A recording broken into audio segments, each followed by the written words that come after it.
Hey guys, I want to do a short video here about how I would approach repairing an acrylic headstock to wood break.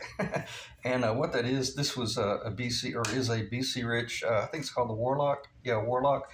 And I've only owned one BC Rich, and it was the I think the NJ series about 25 years ago or somewhat. Love the guitar, and this is very familiar. Feels really good.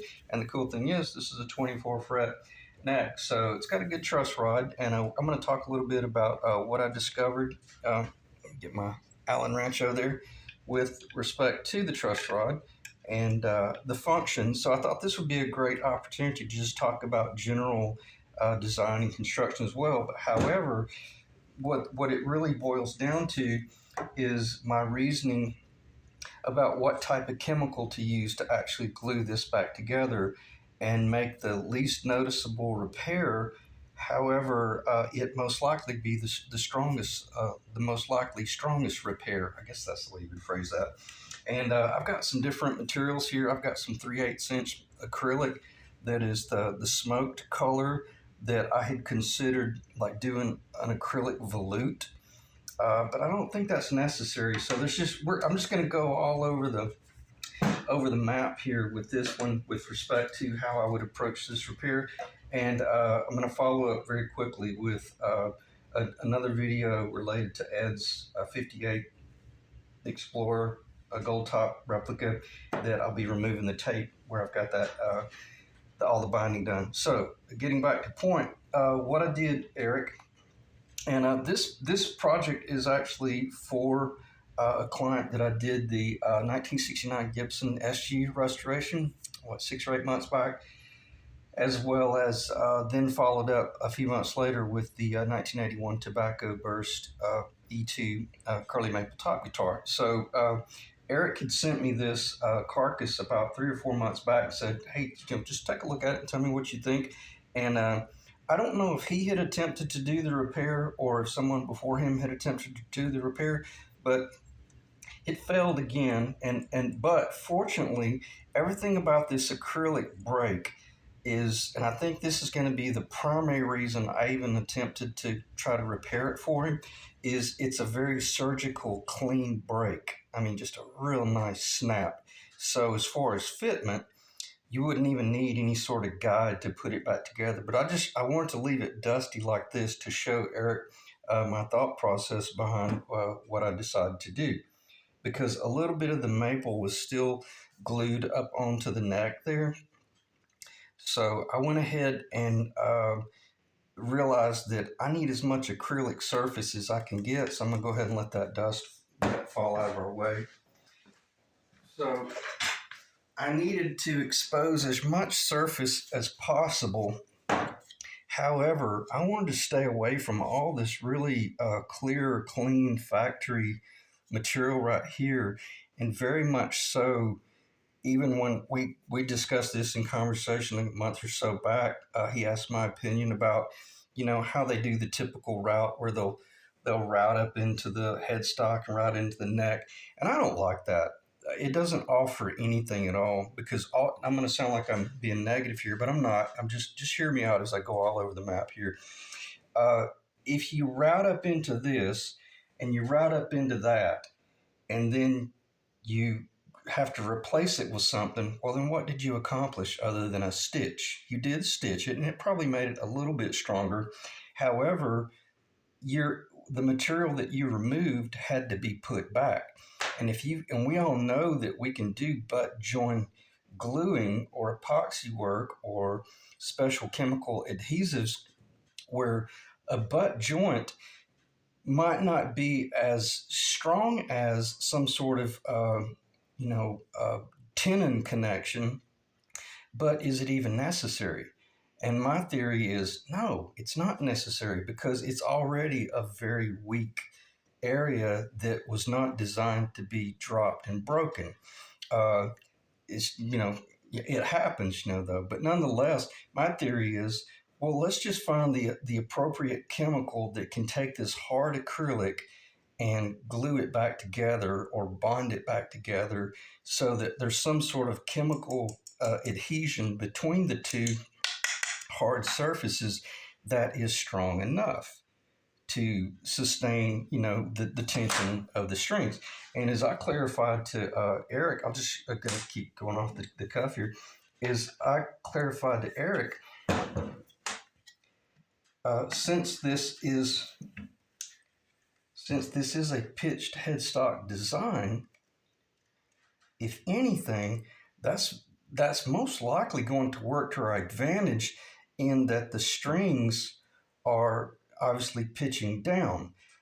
From a geometric standpoint, it may be irrelevant whether it's a pitched headstock or if it was a flat headstock, but I would be under the impression or the thought that if it's a flat headstock with a butt-to-butt join, the string tension pulling in a linear fashion would have an advantage of breaking the headstock forward again, especially if it fell and took a blow. I think either way, whether it's a flat headstock or a pitched headstock, if it takes another fall, it's going to break again. I can just about guarantee that, and it's probably going to break in the identical point. However, at this point, well, the neck is already gone, and I had mentioned that Eric said, well, one thing you could do is just turn it into a headless guitar, but I think he's got the original body. So if that's the case, well, it's, going to be most valuable to just keep it intact. So I started to think about it a little bit on the side and whatnot and how I might want to approach the build. So I've got some tools on the table and some drill bits on the table. I'm going to talk about my reasoning behind how I'm going to actually do the repair. And am I gonna do the repair on camera? Yeah, very much so. Here in just a moment, I'm going to be pulling out some chemical and acetone and cleaning this, and going ahead and doing the actual gluing back together of this headstock to this neck in real time. So we'll find out if it's going to work or not.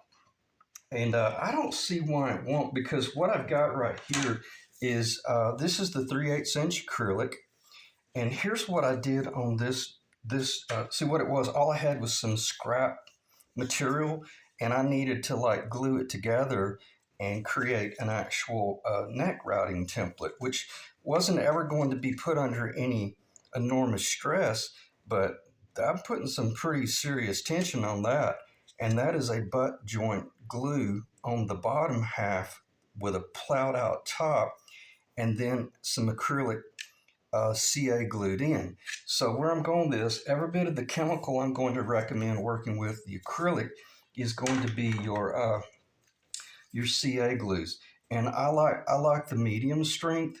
I may have followed up with some thin to just make certain that it filled in the pores, but I had that joinery right there.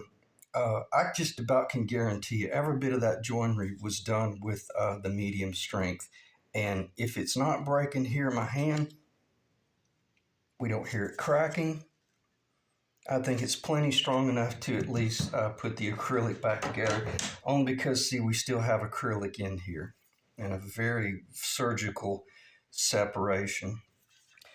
Okay, so with that said, I think I could just about give you a 10-year guarantee that it's never going to break. I'll do the best I can. But nonetheless, let's just repair the thing, and then we'll let Eric follow up and tell us if it handled the heavy-handed work of being put to the test. And again, what I did here, I just had two pieces of material that just got butt joined, glued together, and then I took the router and then I ran the router. I set up the router with some sort of a perpendicular jig, like a fence, and then just routed out that area. That's probably just the width of the router bit, and whatever that width was, then I machined the acrylic down. And then, so in other words, after these two pieces glued together that were obviously just the same thickness, I machined out, and I think that's called a rabbet. That might be, it's probably, no, it wouldn't be a rabbet joint. It would just be a butt joint with some sort of fillet glued in. But it's kind of once it all gets a CA glued together, it's pretty solid. So with that said, let's before I actually do the glue in, let me talk about some of my reasoning behind, or my thought process of how much of this can I expose to possibly do some sort of screw work, pin work, tenon work, you name it. Is what can I do to actually possibly join the two back together? And really, the only thing that could be done would be, as I just mentioned on the very front end, I just think it would be unnecessary because any material that's in there, any material that's in there, see how clean that is? I mean, you're always going to know it was broken, but I think any material that's in there, by trying to like glue it together like I did those two pieces in a butt joint fashion, and then come in here somehow or another and machine some sort of slot and then epoxy something in, well, or CA glue something in, well, you just created a really horrific eyesore. And you're really going to have to fog that out with some black, or we had talked about the possibility of doing a stinger.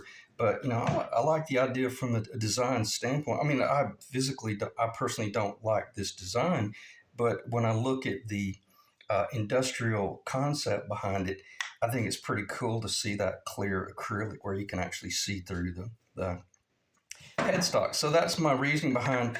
I want to just see if I can find some sort of miracle chemical that will glue those two back together.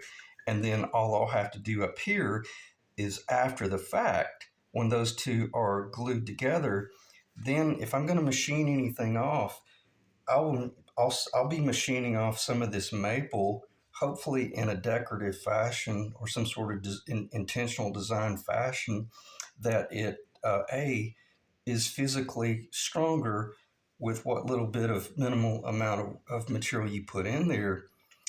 In other words, not just fill it in with epoxy or putty or something like that to try to make it flow. If we can strengthen that location by putting material in there, well then let's do it.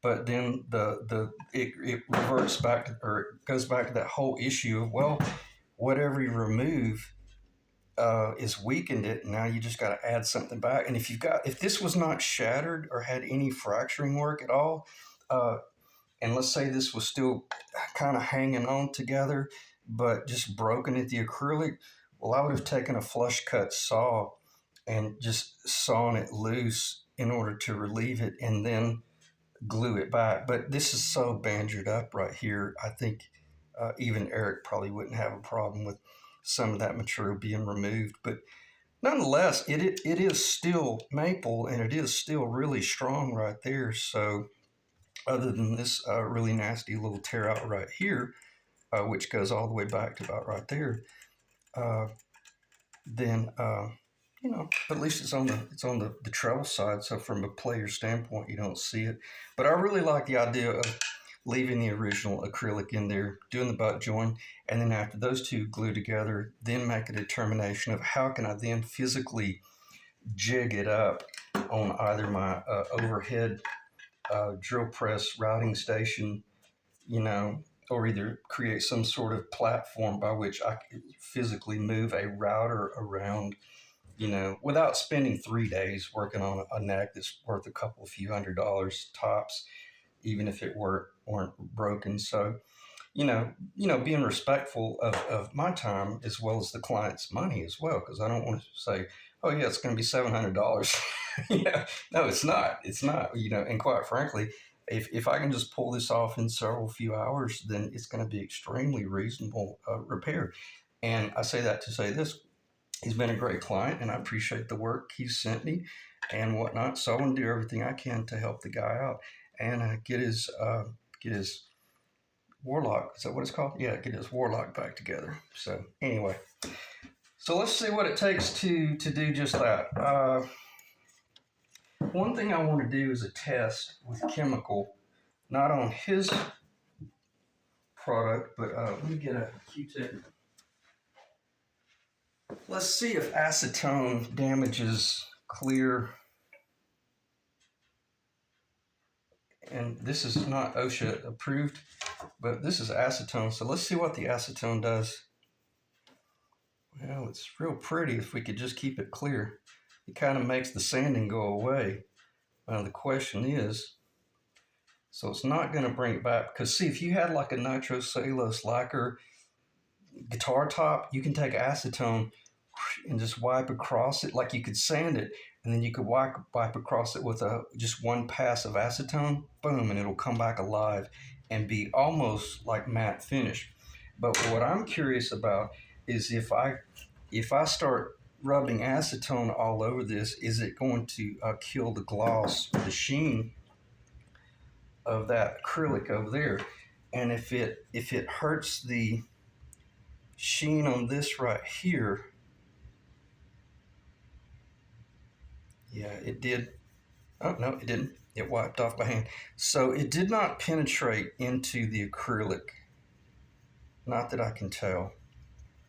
So with that said, if I had any sort of runaway acrylic, I don't think it's going to get me in trouble. I'm still going to tape it off a little bit, and then you can just see if we can use the oil of our hand and the heat from our hand to buff it back.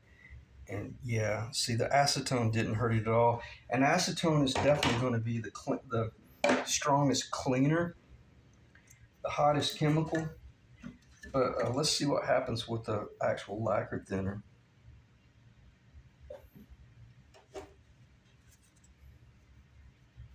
Okay, same thing. It makes anything that's sanded, while it's wet, it comes back alive. But let's see if it will actually.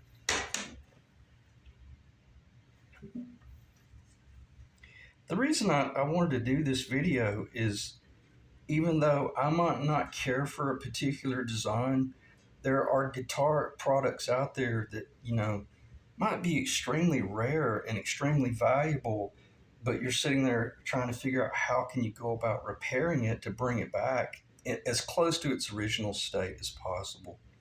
So it looks like the acetone as well as the lacquer thinner is not harming the sheen in the acrylic. Okay, so we can check that off and ask ourselves then, well, which one of these two is most likely going to be the best at cleaning this product in order to get ready to CA glue it back together. And I don't think just well, I don't know. I'm not going to talk about that. I don't know. You probably are just traditional store-bought CA glue, what they call it, crazy glue or something like that, would probably be okay. But this comes from Hobby Lobby, and I use it on all of my guitar work.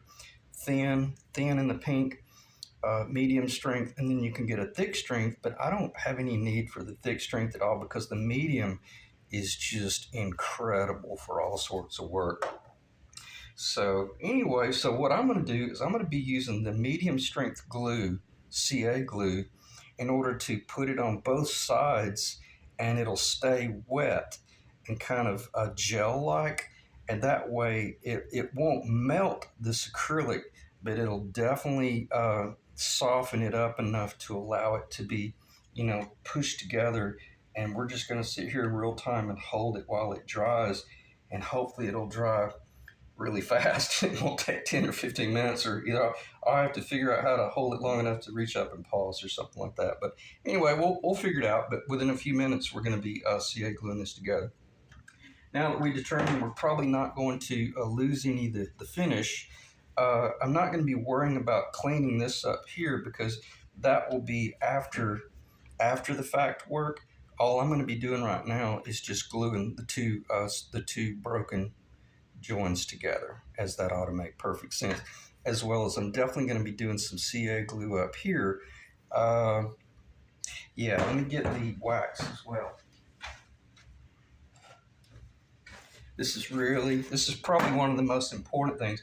Another reason why you wouldn't want to use the real wet, thin stuff, because any CA glue that runs away might run down in the truss channel and really, really screw things up. So we've got a truss rod that is a single rod. It's deceptive. It looks like it might have been a double adjustable truss rod, but it's not. It's just a traditional truss rod with a what do they call that? I think it's like a bullet. It's like a bullet nut. Oh no, they call it something. I can't believe I'm drawing a blank. It's got some rust on it. So let's get the rust off of it. Then we're going to put some wax on it, and just enough wax to make certain that it doesn't get glued fixed. And if for some strange reason it did get glued fixed, you just reach in there with a solder gun and stick the solder gun in the tip of that till you smell some things, and then stop, and then reach up there with your wrench and just kind of. I'll definitely will do this after I do the epoxy. I mean the CA glue work. I'll reach up there and just make certain that I wiggle this a little bit both ways. So right now we've got a truss rod nut. The washer's obviously still down in there.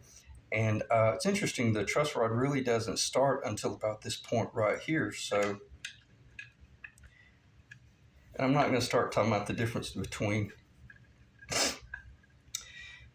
double adjustable truss rods and a single adjustable truss rod because that's irrelevant in this video. Single adjustable truss rods are fine as long as you know as long as you have the jigs to install them. And I'm going to stop. I'm going to start talking about single rods. I don't like single adjustable rods, but they work really well as long as they were installed properly and per the proper design where that rod is bowed properly. And regardless of whether this was a double adjustable truss rod or a single adjustable truss rod, this headstock still would have broken when it took a fall. So, okay, so I got that in there. And I've already checked the truss rod is working, but what I want to do is do what I should have done before I put it back on, is actually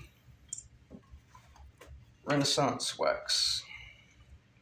Oh, I do have a little tip. I keep a toothpick down there, and side of my arm.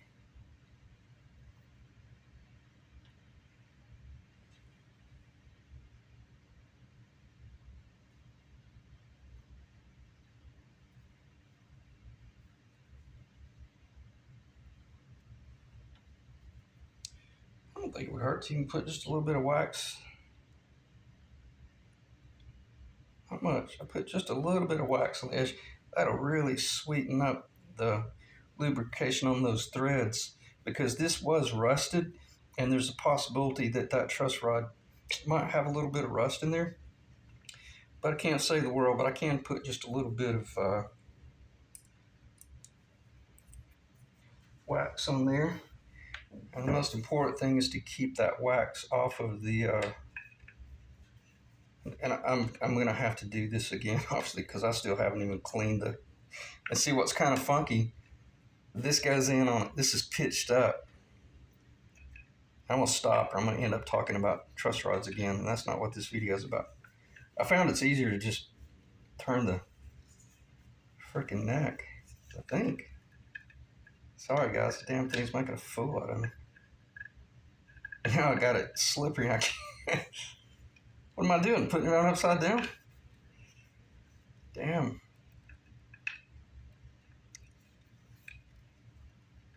God, this is embarrassing.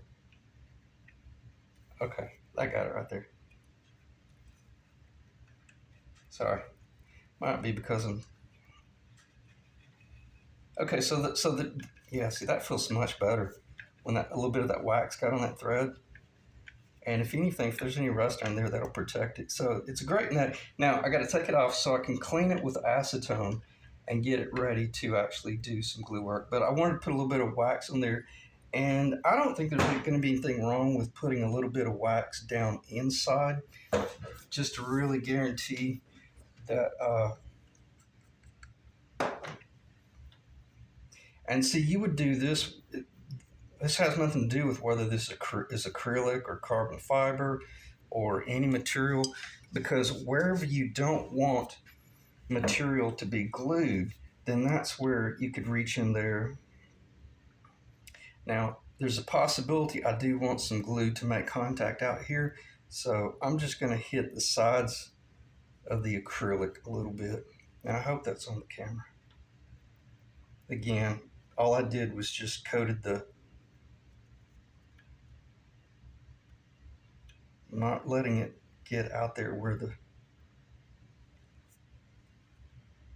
So cleaned up some of the funk, and that will just guarantee that. Also, it will just guarantee that it's clean. So the question is, when I glue it back together, do I want that nut in there? And I would say probably not necessary, because once it's glued in, once it's glued in, I'll be able to access every bit of that with a small chisel if I have to go in there and clean up the edges a little bit and then vacuum it out. But a lot of times I use this round rasp right here, and I reach down in there and just pull back, and the little rasp teeth, they grab any debris that might be in there, and what you might not be able to catch with the rasp, you can get with the vacuum cleaner as well. So I say we probably don't even need to put the truss nut on there. So let me just do the job. You could also use saddle soap, some sort of like a wax-based shoe polish, anything that's wax-based. Okay, let's see if I've talked about the design. And after I do the actual repair, after I make the repair, then it should be strong enough to continue with the video and then talk about the type of operations and possibly using a dovetail bit to come in and then do machine work. So I'll talk about that stuff later, because otherwise right now it would just be hypothetical. But after I get this glued together, we should be able to actually continue with some of the repair, or at least continue talking about it.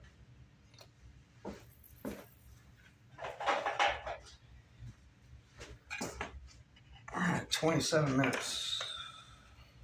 Changing world history here.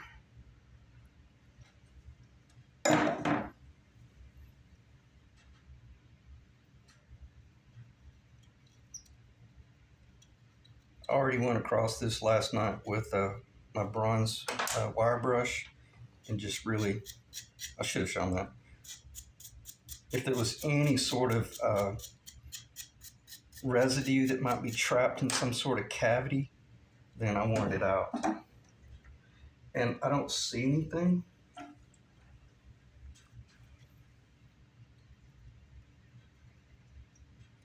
And see, I don't see anything coming off on the Q-tip end either. And then, see, I've got a real nice clean connection right there. And I think the most important thing about making a repair like this is to put only the amount of glue that you need to actually wet both surfaces. You don't need any massive squeeze out, because anything that just squeezes out is just going to make a freaking mess, or is going to be, sanded away or chiseled away. So what I want to, definitely do want to clean this area right here, because see, that's where the, where's the fretboard? See the fretboard overhang right there? I've got to make the decision, do I put a little bit of CA glue here on the fretboard? And I would say, you betcha, you know what I am. But why? Because that fretboard will be acting as an enormous factor in the strength of this joint. It'll be a major part of the strength there, but we don't want to load it up with so much crap that we have to dig it out of the cavity. And that's what I meant by, so I'm definitely going to be acetone cleaning this as well. We'll get to that in a minute, but I'm going to be using that fretboard as like a 90-degree. That'll be kind of like a rabbit join then, because you'll have the line here and then the little bit of 90-degree overhang on the top where it will be getting glued back right there. So I'm going to need to chisel. I haven't chiseled this crap off right here where it might have got, it doesn't matter. That might have been from the factory, but it definitely only had a single, and I got to tell you, one way to do this repair also is if it had have had a Floyd Rose platform, man, you could have really seized the opportunity of that, because it would have been a really large platform that you could have done exactly like what I did right there, where after you glue the two pieces together, then you plow off down into it, an eighth of an inch, and then put your little your bridge. Then you could have bridged, then epoxy or CA glued that little bridge in there, and that would have given you an enormous amount of strength. But I think if anything, we'll be able to take advantage of that little bit of a platform that is still there, and we'll glue that to the fretboard. And not only glue it, we'll CA glue it. Even so much so, if some of the CA squeezes out, we can chisel clean it later when he fits the nut. Okay.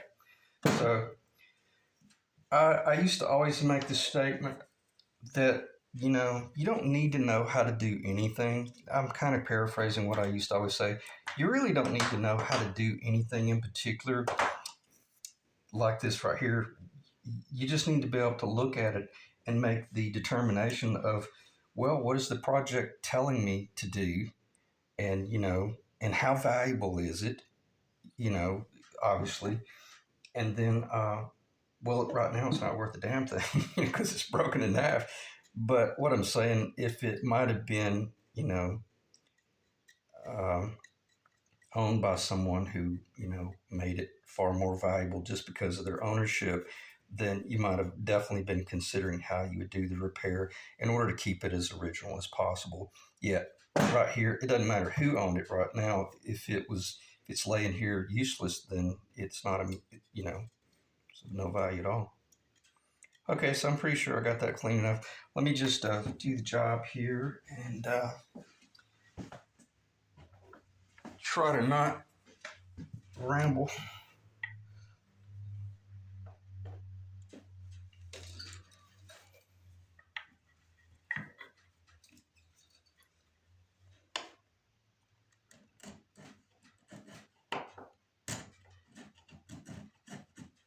On the camera. It should be on the camera. Probably zoom in, get a good. I'm right-handed, so I like pushing and cutting. You're not just pushing straight across, because that's when you're going to slip. Start standing that chisel up just a little bit, and it'll definitely look at all that you wouldn't have even known was actually glue that, and you can hear it. So that's awesome. I can actually hear the original acrylic there.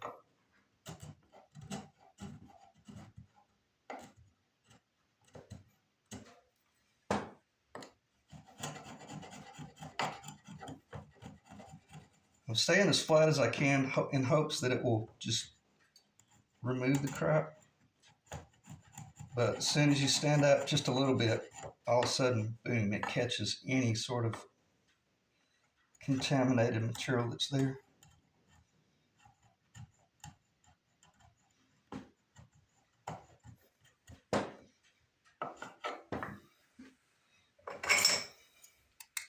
Crosscut file.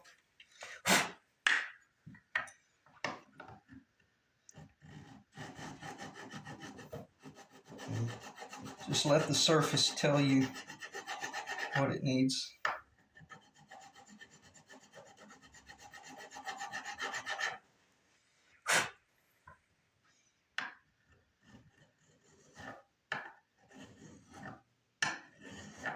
Doesn't mean much.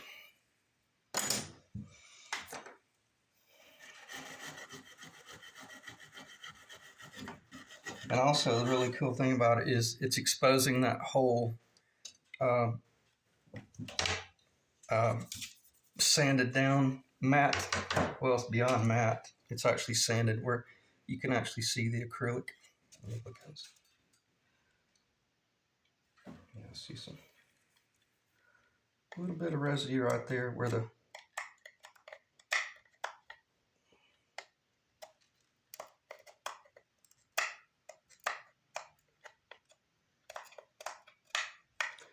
think I've mentioned in numerous videos, this is where I always get hurt. Like if I'm like holding something like this and trying to do real gentle, sweet clipping, it's amazing. It takes so little amount of pressure if you slip.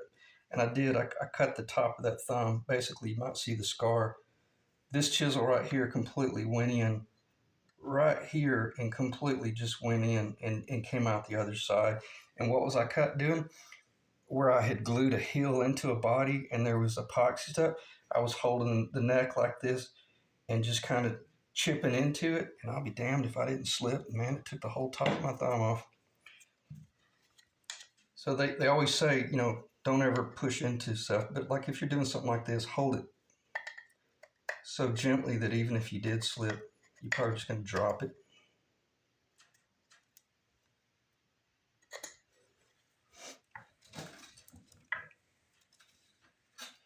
I need to get a lit magnifier, like an architect's magnifier.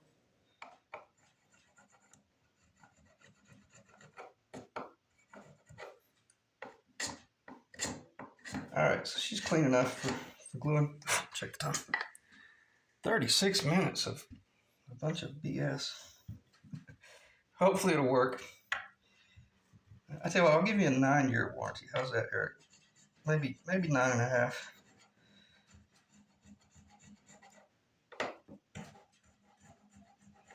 I reserve the right to lower that after the job's finished if it looks like it's not going to work. I think Eric and I both agreed, let's just do the best we can to bring it back. All right, so nice and clean right there. So why did we want to spend so much time with that? Because there is multifold amount of strength right there that shows up once those two are glued together. I've already covered that. Rather than just the butt joint, now we're getting an actual rabbet. I think it's called a rabbet joint when there's a 90 negative space to a 90 positive space connection. Substantial. I'm going to clean that again, but right now let's clean this a little bit.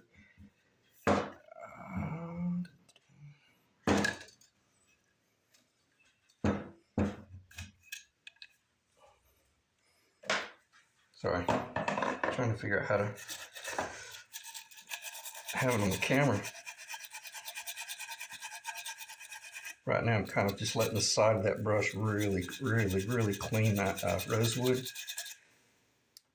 Because we're going to get, as I've already clarified, we're going to get an enormous amount of strength right there. Okay.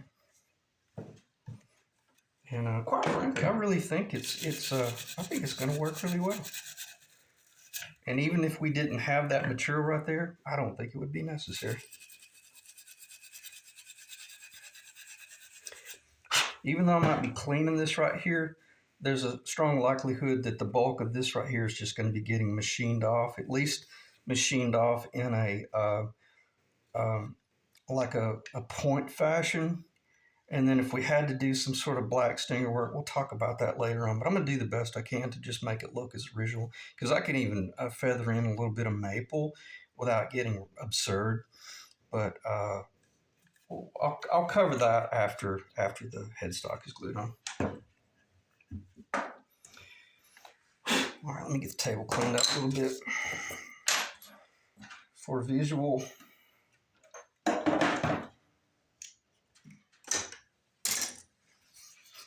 That.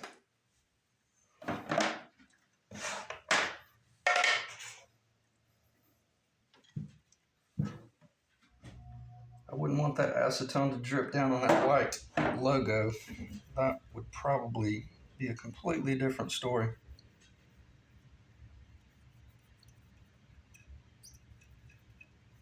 Yeah. Very nice. All that funk that would deter it from gluing together. We want to clean.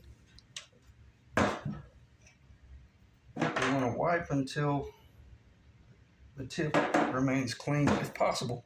That rosewood probably will continue to, I think it's called a leaching. When you hit the rosewood, yeah, see how the rosewood kind of just, the oils in the rosewood are just that color. And I think we could rub on this 15 times and it would continue to release a little bit of the color. But the most important thing is that you uh, clean all the oils out of that surface there. I mean, most of you guys already know that type of stuff, but sometimes some people don't know these things. And the whole idea about why did they use the rosewood primarily, because it is a wood that has a lot of natural oils. It doesn't have to just be Brazilian or 1950s old growth wood.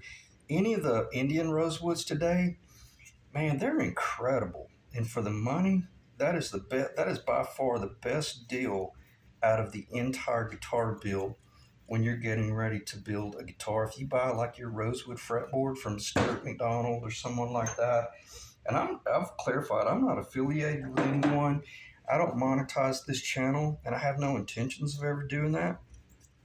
But the deal that you can get from buying a rosewood fretboard from Stuart McDonald that is already radiused, already has the fret slots cut. It's not tapered yet, but every bit of your work is done, especially if you're doing just a dot inlay neck. It literally would take an enormous amount of effort to take a rectangular billet of material and turn it into a fretboard. So if you're really considering like building a guitar, man, you'd be crazy to not buy the fretboard from like a Stuart McDonald or Luthier Mercantile, I believe. Excuse me, if they're still in business, I don't know. I never used them. I think I've just heard of that name. All right, so I picked up a lot of nasty funk on that end right there. Let me keep cleaning. Not that it matters, but I don't see any glue on there at all.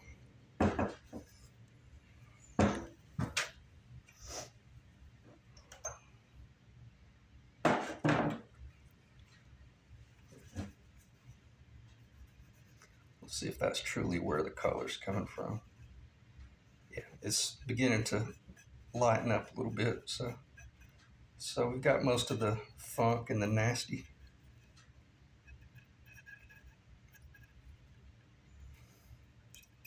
And one thing's for certain, if you're watching a video like this, man, you're hardcore. Or either you just dropped your acrylic headstock guitar and you're trying to figure out how to fix it before your big brother gets home.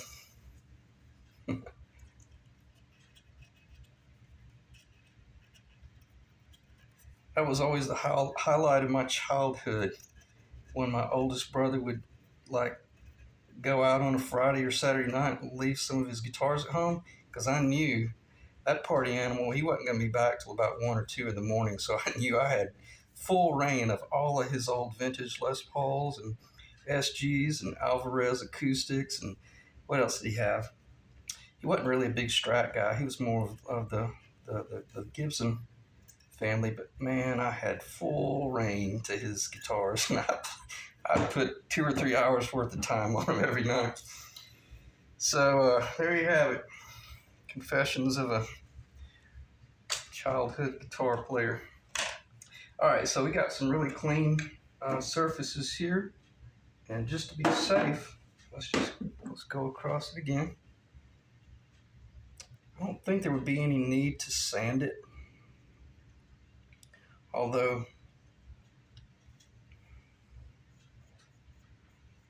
because see, Q-tip is clean, the surface is clean. It's pretty obvious that we just cleaned this. I think ridiculous overkill right now.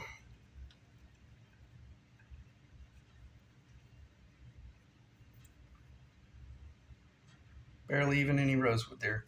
So let's glue them together.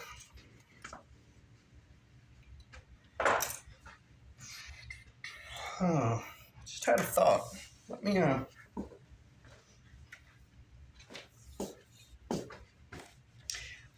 I don't think this would hurt anything.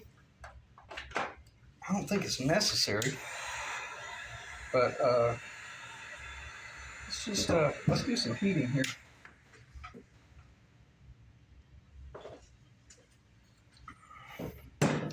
Because I've always noticed that I was reading articles about when you're spraying nitrocellulose lacquer, it says that you'll get a better adhesion.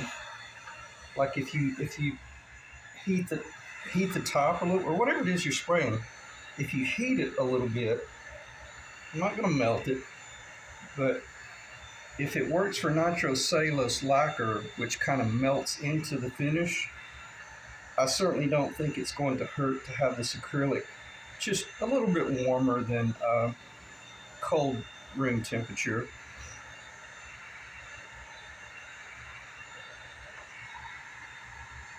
Yeah, that's already warmed up a little bit.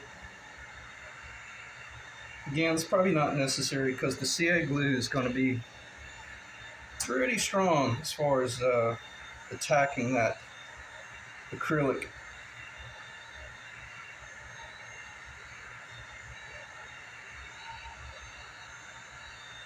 But I do know that a lot of your industrial strength adhesives and glues, like your epoxies, they got very strict guidelines about minimum temperatures, and that minimum temperature is usually pretty high. It's up in the 60s. So if this surface is like 58 degrees, I might have been right at that threshold, but it's not 50 degrees now. It's probably about 90. I know that when I was restoring a boat down in South Florida, when I was buying my epoxy and I was talking to guys that were from up north, they were talking about how they use different epoxies that are for cold climate work. And so it's probably a different resin and hardener, but at a minimum, it probably would be a different hardener. Yeah, it was good. Nice and warm. This ought to be pretty immediate.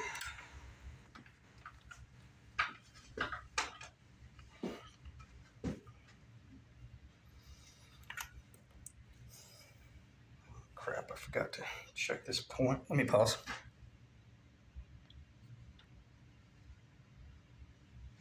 Okay, one thing I forgot is I got my trusty tape station behind me. I'm going to get my magnifier. And there's no sense in... Oh, I can't. I'm going to do the best I can to put this on camera, but I don't... Wow, I can't see. Because everything's black in the background, I can't see the line. Oh, there it is. I want to have just a little bit of a material left over right there, just in the event there's some overflow. And then up here on the top, let's see, yeah.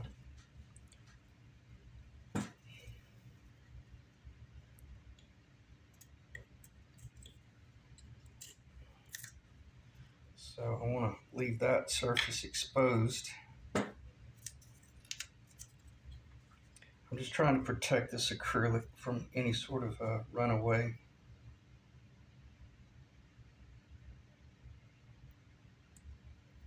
But not risk any tape getting between the two. It's amazing when you do a job like this, as you're doing the job, you realize, God, there's so much to doing anything.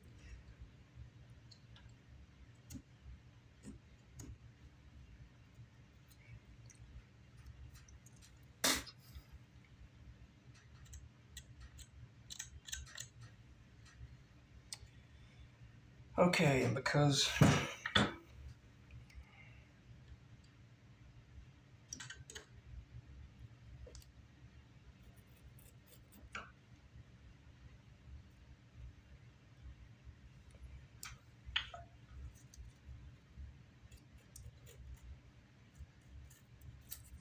try to cut across that. I think, yeah, because that's all broken up there. That maple's gone. They don't have to worry about anything getting up there. But we'll put it just to be safe, in case we panic or we have some sort of situation where we're forced to monitor the other side. If there's some sort of runaway epoxy on this back side, it won't get away from us. I'll try to keep a good eye on it though.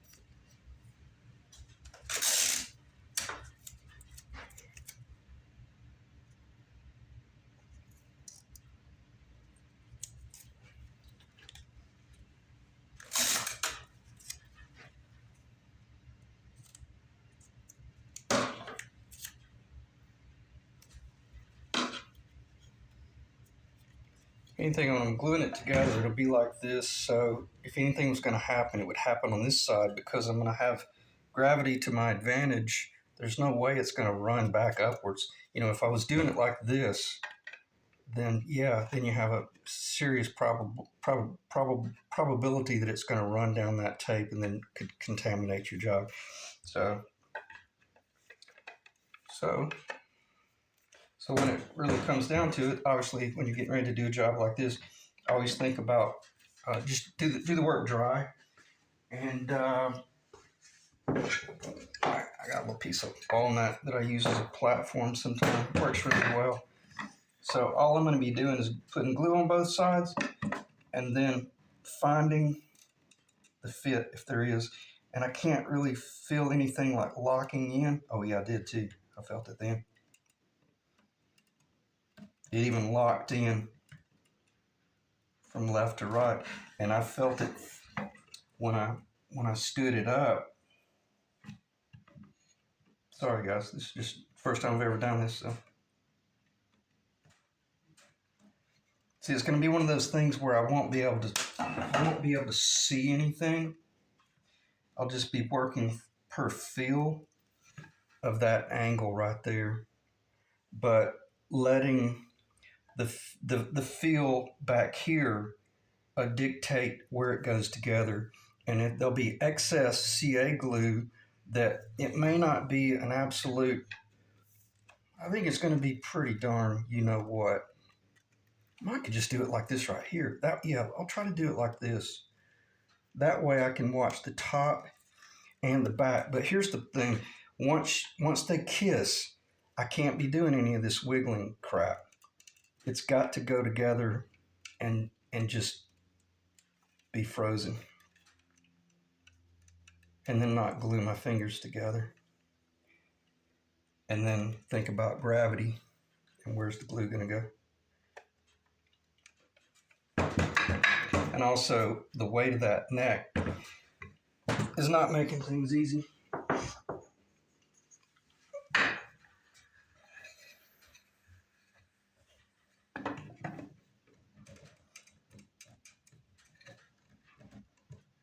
I definitely feel it right there.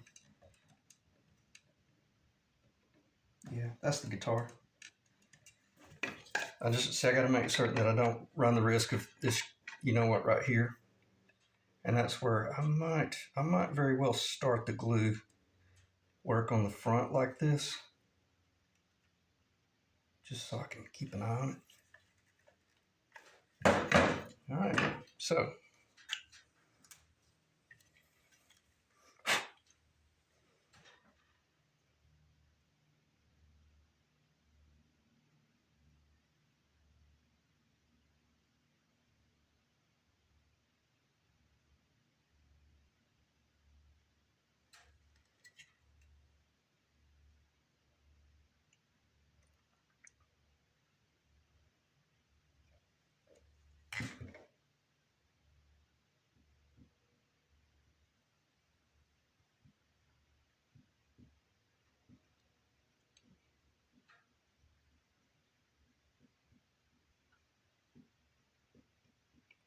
it's probably more than is necessary, but I'd rather have a squeeze out than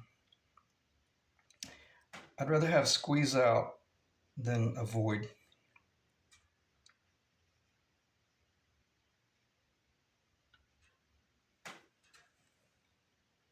See, there's a little void right there. All right.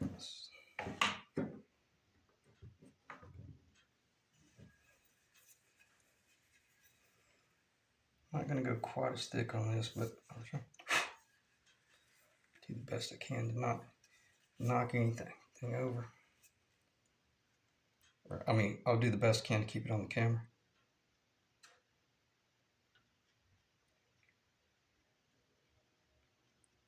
I don't want to get too thick.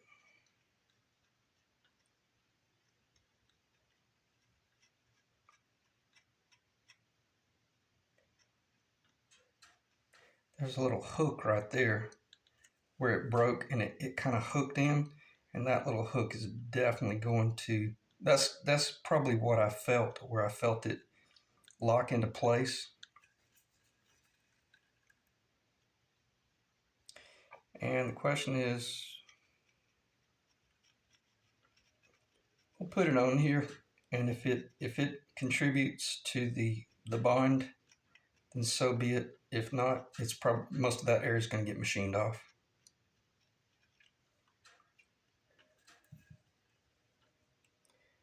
Okay, that's plenty.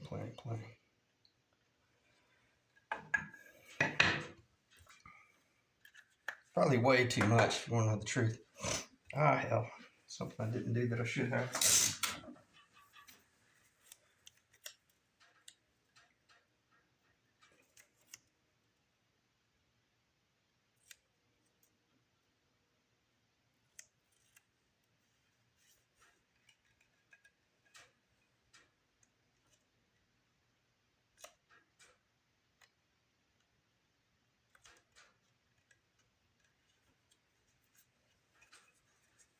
Do it like a little Christmas gift, fold it over.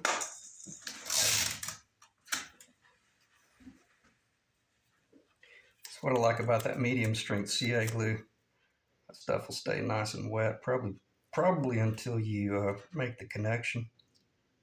And then when you do make that connection, man, it'll probably be ready to melt together. Okay, so fold that down, fold that over.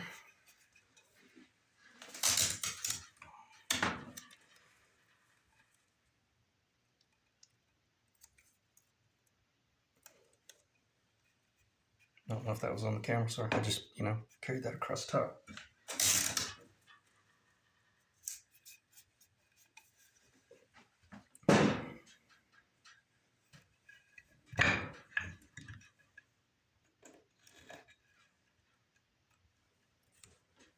All right, it ought to be ready to.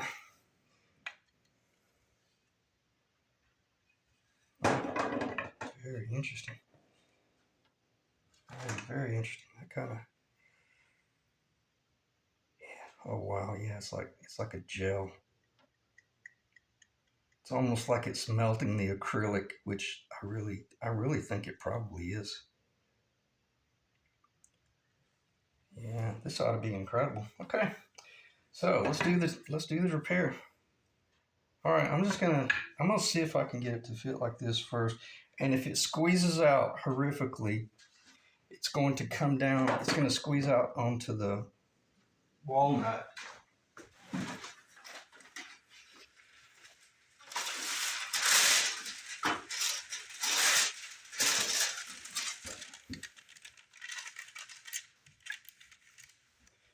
All right. I'm not really going to put any right there. Well, might as well. But there's so much freaking chemical on that wood part that it's probably going to squeeze out. And I'm probably going to be really thankful that I put that tape on there. All right, let's go see what happens.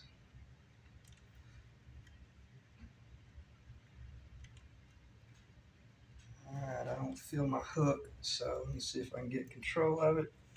Got a lot of squeeze out right there. Try to keep it from wiggling. She is definitely locked in right there.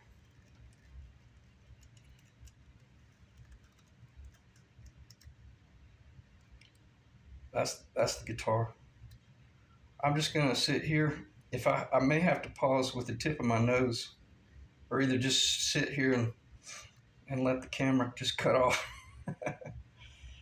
uh, what is gravity doing? I got to tell you, man, I felt it just, the gel acted like a lubricant that just fit the two pieces together. It went straight to location. I mean, I didn't feel any hesitation at all. And I literally am. I'm just going to stand here. Let me check the time. 1 hour and 1 minute and 5 seconds. Tell me what you guys see. I'll try to keep it from wiggling. Oh yeah, see it just wiggled a little bit. So it's kind of cool. It's melting together. But I definitely feel the flat on the acrylic on the neck, and I feel the flat on the acrylic on the headstock. And to me, those are after I got these two the side, if the side is correct on this side, then I know it's correct on the other side. So it literally is just a matter of just sitting here. And I think probably if you wiggled right now,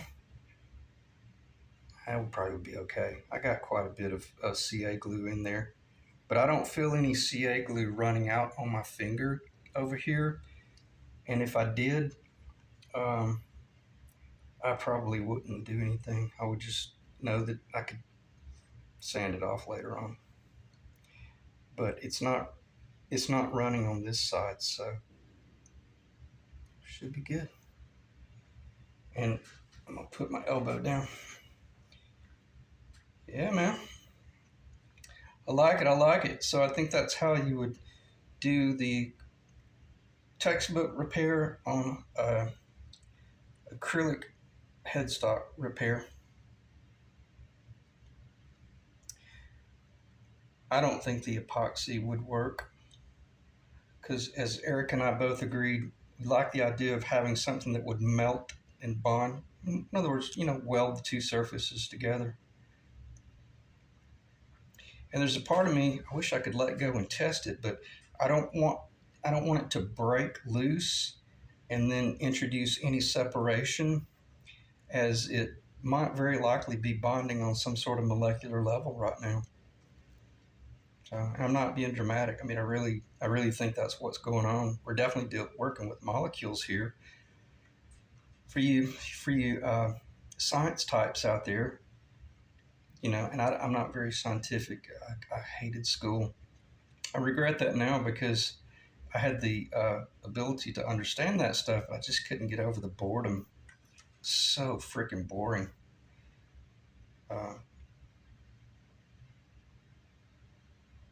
But I'm gonna see if it wiggles a little bit. Oh, it's not moving. I don't feel it trying to wiggle around. I think she's exactly where she will always be, unless Eric has a melodramatic show and destroys the guitar on stage.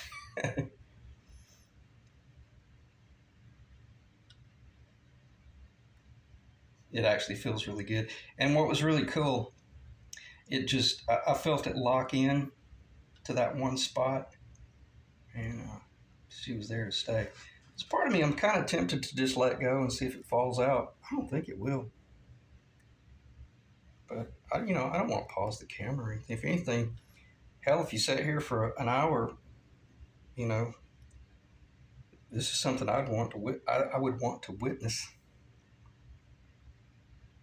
And again, if there's any excessive spillover in that truss channel, gravity is definitely working to our advantage right now, and it's running out, down, and out, and will be even if there's just a horrific blockage, it won't be pouring down into the truss. the truss rod threads or any of that location, creating some sort of little blockage down there.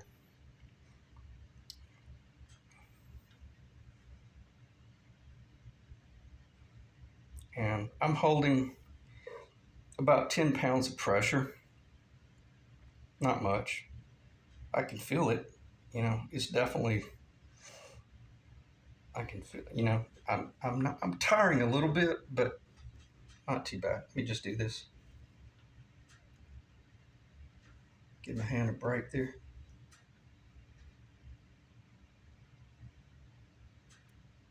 And I did not feel any movement at all. But right now, I'm not really pressing down on it. Just a little bit, maybe 2 to 3 pounds of pressure. But because it's so fragile right now, if you started kind of messing with it, it probably would just break free immediately, even though it's probably pretty strong.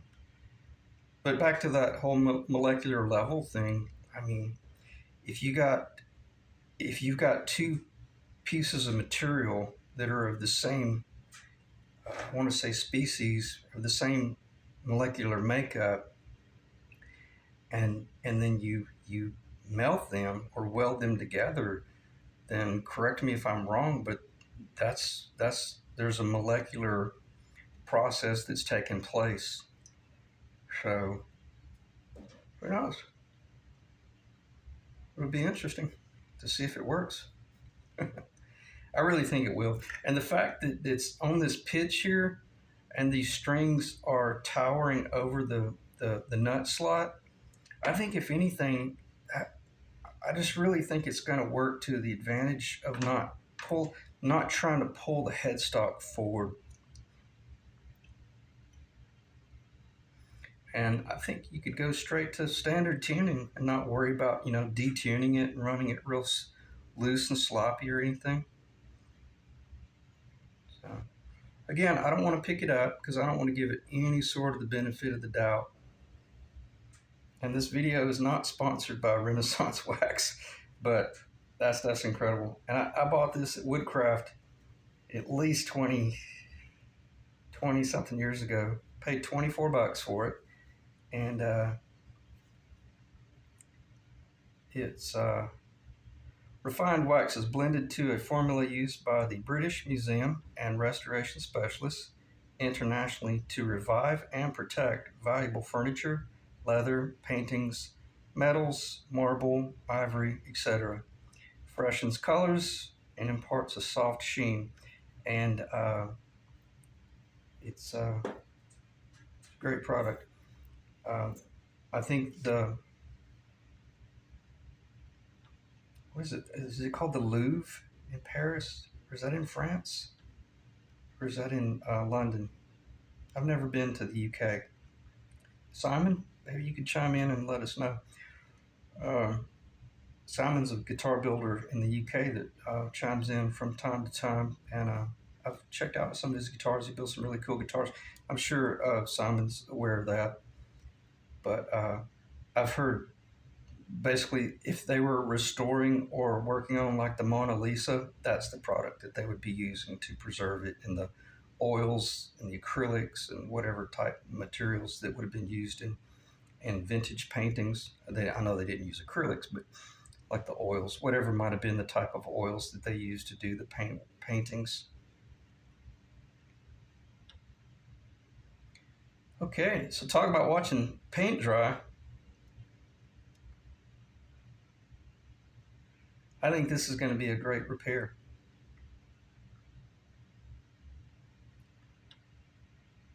And then I'll follow up in like probably one of Ed's videos when I'm continuing with his guitar, as far as what I elected to do as far as doing the machine work on the back to join the two.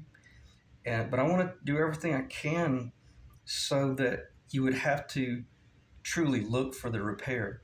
And I used to always make the statement when I was in architectural millwork or historical restorations, because I was a general contractor for a long time. I would always tell my clients, if you can tell where I started or finished, then we probably made a little bit of a mistake, if not a serious mistake. But in this situation, we'll do the best we can that no one will really be able to tell where we started or finished, uh, especially if it's not necessary. Because if this glue joint right here is strong enough to hold it, well, then I don't need to come back in here and start machining into the acrylic or machining into the maple and creating a mess. And I might very well just make the decision to come in the back and just do some real sweet maple fillet work and shoot it with some nitrocellulose lacquer. And what I failed to discuss in the video, and if it cuts me off, where it's sanded over there on that template, uh, I was going to take some nitrocellulose lacquer and do a little drop on there to see if it brought back the gloss. And I guarantee you that even if we sanded this a little bit, that we probably could shoot it with some nitrocellulose lacquer and it would probably start shining again. Probably would start shining again. Okay, so let's see if she'll hold.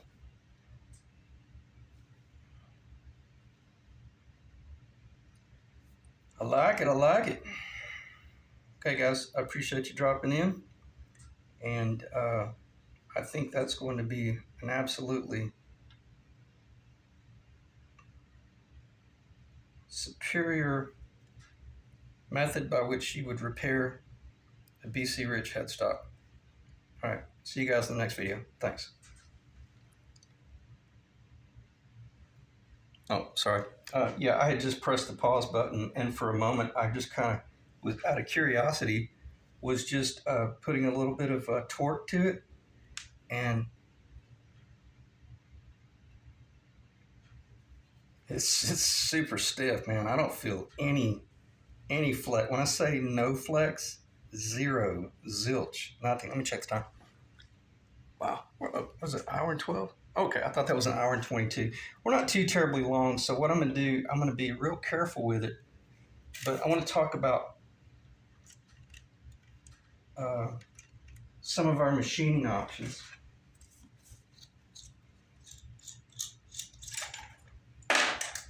Let me pause.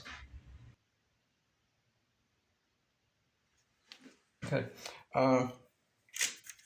As I've already clarified, rather than coming in here and plowing out some sort of mortise on both sides and epoxying in fillets and all this crap, I think if you were going to have to do any sort of machine work, it would primarily just be based on the fact that because all this maple was so shattered on the end.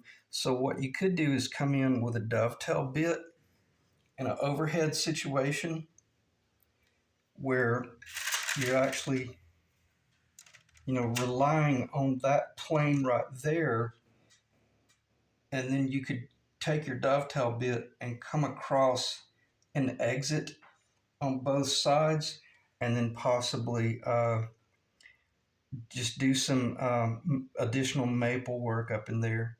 It wouldn't need any more acrylic, and it might just be that all I do is just machine around that corner to clean it, because see, the little dovetail will cut it'll cut a 40, whatever that pitch is. I think that's a 60 degree.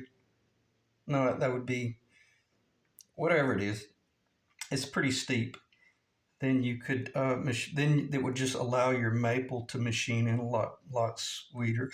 And it very well may be that you could come in and tape off your acrylic and then put some masking tape from here back, and then spray some black nitrocellulose lacquer around that little perimeter and make like a little just a reveal. Whatever you see here going on with the dark acrylic, well, then you just create a little stripe in black nitrocellulose lacquer that then just moves that line back about a quarter of an inch, and it conceals any of this nasty right here.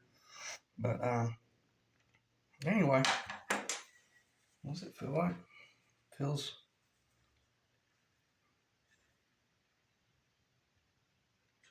immovable. I mean, I really think this is the way to do it, guys. Okay, so with that said, I definitely will end the video. I appreciate you guys again, and I hope that was helpful. If you have an acrylic template, headstock, BC Rich, anything out there, that's probably the way to do it. I forgot to do the nitrocellulose lacquer. Won't take but just a second.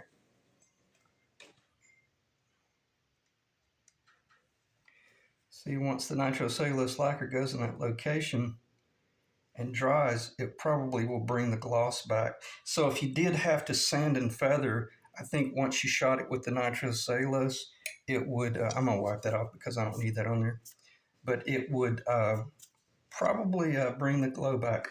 Okay.